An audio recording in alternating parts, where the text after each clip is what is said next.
ನಮಸ್ಕಾರ ವೀಕ್ಷಕರೇ, ನೀವು ನೋಡ್ತಾ ಇದ್ದೀರಾ ಜನತಾ ಟಿವಿ. ನಾನು ಸುಪ್ರೀತಾ ಶೆಟ್ಟಿ. ಬೆಳಕಿನ ನಗರಿ ಬೆಂಗಳೂರಿನಲ್ಲಿ ಈಗ ಅಕ್ರಮ ಹಾಗೂ ಅವೈಜ್ಞಾನಿಕವಾದಂತಹ ಕಟ್ಟಡಗಳ ವಿರುದ್ಧ ಬಿಗ್ ಸರ್ಜರಿ ಶುರುವಾಗಿದೆ.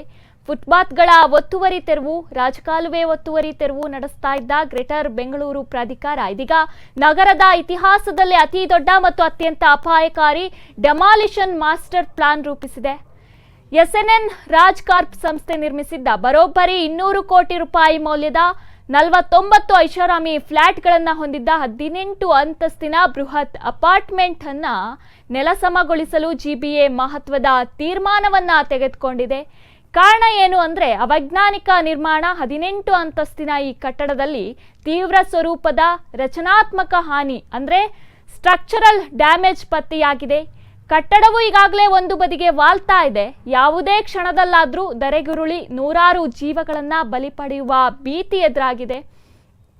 ಈ ಹಿಂದೆ ನಡೆದ ನೂರಾರು ಘಟನೆಗಳಿಂದ ಪಾಠ ಕಲಿಯದ ರಿಯಲ್ ಎಸ್ಟೇಟ್ ದಂಧೆಗೆ ಇದೊಂದು ದೊಡ್ಡ ಎಚ್ಚರಿಕೆಯ ಸಂದೇಶ.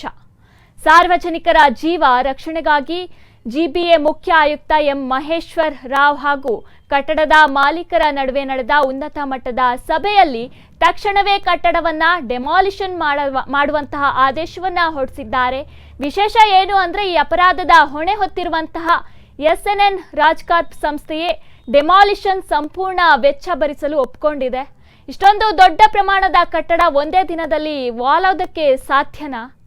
ನಿರ್ಮಾಣ ಹಂತದಲ್ಲಿರುವಂತಹ ಇದರ ಲೋಪದೋಷಗಳನ್ನ ಅಧಿಕಾರಿಗಳು ಗಮನಿಸಲೇ ಇಲ್ವಾ? ಹಾಗಿದ್ರೆ 49 ಐಷಾರಾಮಿ ಫ್ಲಾಟ್ಗಳನ್ನ ಖರೀದಿಸೋದಕ್ಕೆ ಕೋಟಿ ಕೋಟಿ ಹಣ ಹೂಡಿಕೆ ಮಾಡಿದ ಸಾರ್ವಜನಿಕರ ಗತಿ ಏನು?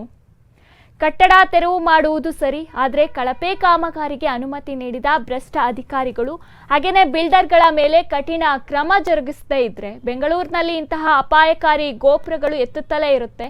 ಹಾಗಾಗಿ ಮುನ್ನೆಚ್ಚರಿಕೆ ಕ್ರಮ ವಹಿಸೋದು ಉತ್ತಮ. ಇದಾಗಿತ್ತು ಈ ಹೊತ್ತಿನ ಅಪ್ಡೇಟ್. ನೇರ ಸುದ್ದಿ, ನಿರಂತರ ಮನೋರಂಜನೆಗಾಗಿ ನೋಡ್ತಾ ಇರಿ ಜನತಾ ಟಿವಿ.